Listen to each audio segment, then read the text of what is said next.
近段时间，乌克兰一直在针对俄罗斯，无论是和美国一起指责俄罗斯集结大量兵力，还是预测俄罗斯在俄乌边境增兵，都是乌克兰在对俄罗斯的一个大胆造谣，而这也自然遭到俄罗斯的抢对。乌克兰给出的信息根本就是在自相矛盾，后者有这个空闲，还不如去精进一下撒谎技术。美乌在得到教训以后，还是没有放弃对俄罗斯单方面的较量。据报道称，乌克兰的大型军队部署在一个敏感位置，距离俄罗斯边境只有25公里。这一距离无疑是敏感的，直接对俄罗斯就构成了威胁。如果乌克兰对俄罗斯实施猛攻举势，必然会逼迫俄罗斯做出反应。为什么乌克兰要选择这一敏感地点？从战略意图上看，这里通往俄罗斯边境只有一片光秃秃的草原，完全可以实现畅通无阻，甚至说是1个半月的时间就可以切断 DPR 的南部集团与集中在顿涅茨克周围的主力部队。可以说，乌克兰这一动作就是在挑火，而且乌克兰最近的动作一直都很活跃。有消息称，乌克兰10万大兵已经对斯巴顿实施层层包围，并在当地进行了一系列让人难以接受的残忍行为，甚至有人称两者间武装前线距离只有200到300米。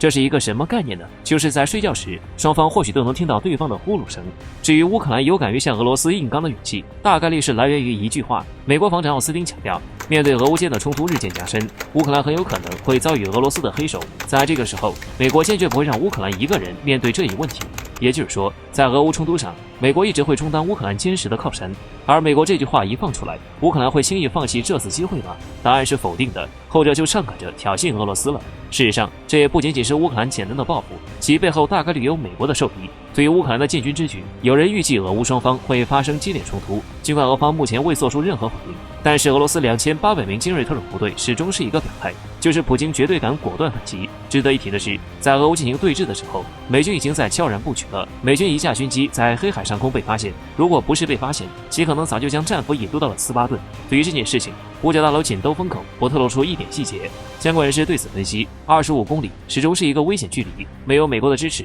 以乌克兰的软弱很难做出这件事。再加上美军诡异的行为，不难让人联想，美乌这日想两面来袭，使俄罗斯腹背受敌，好来一个瓮中捉鳖。但是最后的赢家不一定是美国。事实证明，普京不是只敢说，还敢做。面对美乌的激烈出手，俄罗斯也是不会服软的。普京就说过这样一句话：要是俄罗斯都不在了，要世界有何用？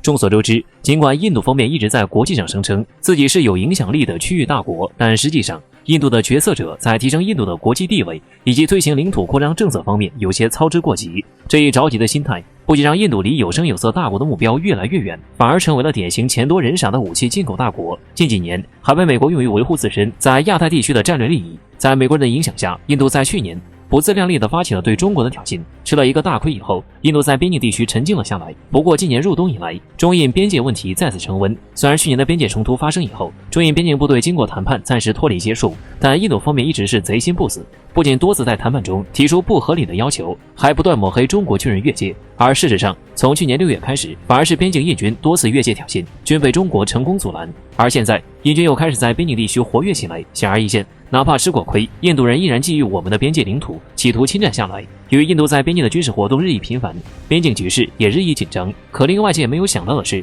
在这一紧张时刻，驻兵要求遭多国拒绝以后，美国也想直接参与进来，要对印度出兵。近日，俄罗斯外交部长拉夫罗夫爆出猛料，称美国正对印度本土露出獠牙，寻求在印度克什米尔地区建立军事基地。最近几年，美国的政治家和军事领导人频繁出访印度，除了想要和印度联合起来对抗中国以外，美国还有一个目的，就是寻求在印度建立军事基地。分析认为，一旦印度准许美国这一行为，那地区矛盾势必会升级，而中国或许将成为最后渔翁。对莫迪而言，答应这一要求只会让印度陷入美国为其挖的坟墓。理由很简单，克什米尔地区是印度和阿富汗的唯一通道，但是这一地区和巴基斯坦等国存在主权争端，在允许美国驻军的情况下，克什米尔地区必然成为印度干涉阿富汗的唯一途径。这一举措不仅会让印度成为加剧阿富汗紧张局势的帮凶，同时也会单方面改变克什米尔地区的现状，由此产生的后果对莫迪来说是难以承受的。除此以外，早在多年以前，包括俄罗斯在内的众多邻国就曾多次警告印度不要让美国在中亚地区驻军，这一次也不例外。拉夫罗夫着重提出警告，表示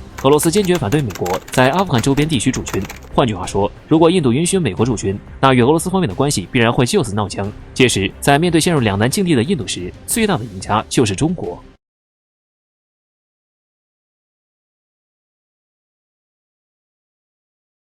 大周末的中东地区突然发生了一场极为重大的事件，伊拉克总理府突然遭到极为严重的袭击。虽然人并没有大事儿，但似乎已经被人下了暗杀令。据媒体报道，在伊拉克当地时间11月7号凌晨，一架装载有满仓弹药的无人机突然袭击了伊拉克总理的府邸。万幸的是，其总理穆斯塔法·卡迪米在这场事故中并未受到伤害。根据伊拉克军方对这件事儿最后的评估，这次的袭击事件是直接冲着卡迪米的住所去的，而且主宰绿区的外国使官也听到了这里传来的枪响和爆炸声，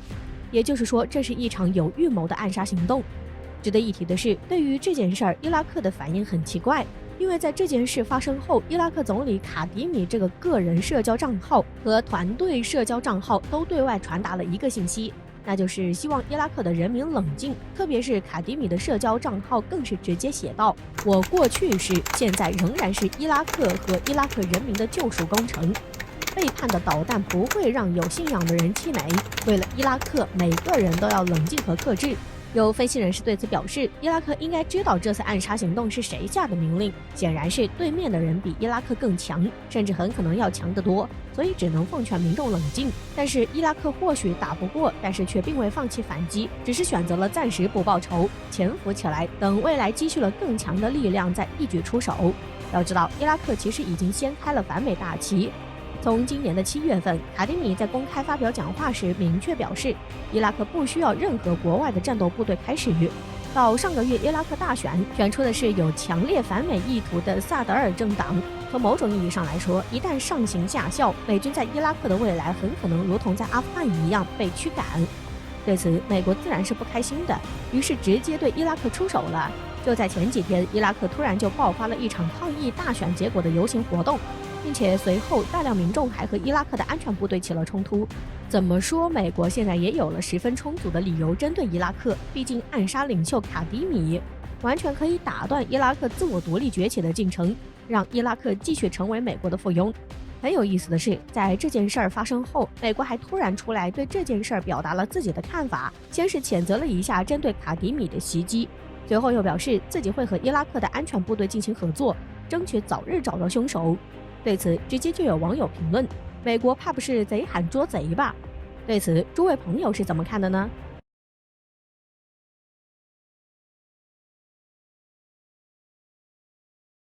随着中国综合实力的迅速崛起，美国就开始把越来越多的注意力投向了中国。他们对中国的强大感到了恐惧，因此为了能够维护自己的霸权地位，他们就不断对中国进行干扰。其中打台海牌就是美国经常使用的一个招数。虽然美国表面上声称他们坚定地支持一个中国的原则，但背地里却是说一套做一套，对我国在该领域的发展从未停止过干扰的脚步。美国高官的言辞更是狂妄至极。之所以了这些美国高官的叫嚣，美国近日透露出了自己的终极图谋。据相关消息报道称，近日美国海军部长卡洛斯·德尔托斯表示，中国是美国当前的最大威胁。如今中国的发展太过迅速，尤其是中国海军的迅速扩张，一年建造20艘战舰，这样的速度会让任何一个国家都感到不安，对美国也不例外。所以说这是一个很显著的威胁。随后，该部长话锋一转，便宣称大陆和台海地区的统一会让美国的经济以及安全带来巨大的影响，所以美国不会接受这样的结果。无论是中国用武力还是用和平来解决该问题，美国都不能接受。有相关分析人士认为，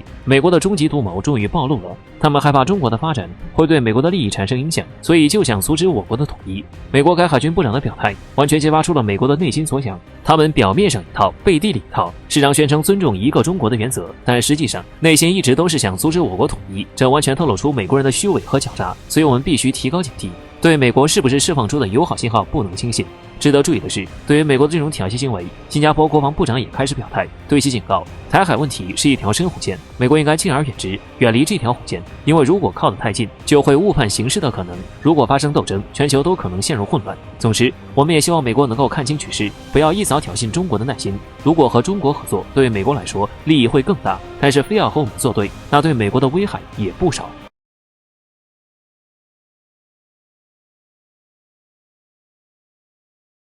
最近一段时间以来，英国跟着美国一同得罪其他国家的消息可谓是不少。我们都知道，英国为了能够在国际上站得住脚，就一直依赖美国，想借用美国来发展自己。但是正所谓拿人手短，吃人嘴软，英国想要依靠美国发财，就需要出入给美国溜须拍马。而事实也正如我们所见，英国首相约翰逊确实一直都和美国政府走得很近，只要美国有一点动静，他立马就会跟从。也正是因为这样，约翰逊遭到了很多军事观战人士的鄙视。而近日，约翰逊因为一次联合国会议的表现，又被欧洲纷纷嘲讽，直言约翰逊像个小丑，尽力表演却无人理会。据相关消息报道称，约翰逊近日因为在联合国气候变化框架公约大会上打瞌睡、态度不严肃等问题而遭媒体严重嘲讽。据悉，英国简报发表文章时宣称，约翰逊作为一个标志性的人物，他的表现非常令人失望，不仅在开幕式上打瞌睡，而且在发言时不注重场合，表现出了一副滑稽的样子，这样的举动非常不应该。随后，该媒体批评道，约翰逊的样子很像一个小丑，想博取他人关注，却没人理会。紧接着，法国观点杂志也对约翰逊的行为进行了批评。文章表示，约翰逊在大会上的样子的确不可思议，他一直沉浸在自己的笑话当中，但事实上却没有人觉得他的这种做法是可取的。德国《明镜周刊》也讽刺约翰逊称，如果想用很奇怪的比喻来表达自己想说的话时，约翰逊还是很有能力的。对此，有相关分析师认为，约翰逊的做法确实是让英国再次蒙羞，丢尽了脸面。作为一个国家领头人，被欧洲媒体甚至是自己国家的媒体纷纷吐槽，这确实是很可怜。他应该注意自己在很多行动上的举止，包括听从美国的话来对抗中国、对抗俄罗斯等等其他国家。如果想要发展，就需要靠英国人自己的努力去实现，而不是总想着依靠美国。总之，不论是约翰逊还是英国其他领导人，希望能看清局势，看清美国的面目，不要再继续当小丑来哗众取宠，否则最终只会害了自己。